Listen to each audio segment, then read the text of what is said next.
Reaching overhead with a straight arm and proper shoulder positioning is a struggle for most people.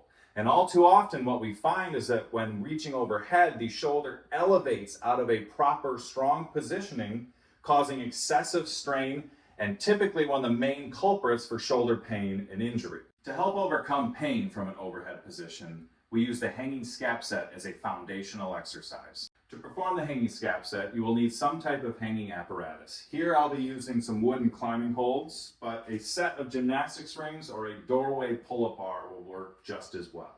Now before we grab onto the handles and sink into our position, let's discuss the different ways that we can adjust our hanging leverage. Most will begin with their feet placed out in front, as this lightens the leverage on our arms and shoulders the most. Next, we place the feet behind with the knees directly underneath the hips. This will still keep the feet grounded, but will begin to mimic our full hang position. To get to a full hang, work on lightening your toes as much as possible, and with some practice over time, you will begin to be able to lift the feet behind you. Now that we've discussed proper hang leverage, let's go ahead and talk about the scap set portion of this movement.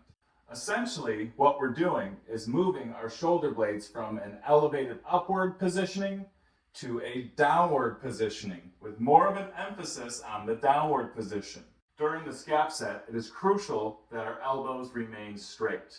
We do not want to bend our elbows, as that detracts from the movement that we perform at the shoulder. Put it all together and it should look like this.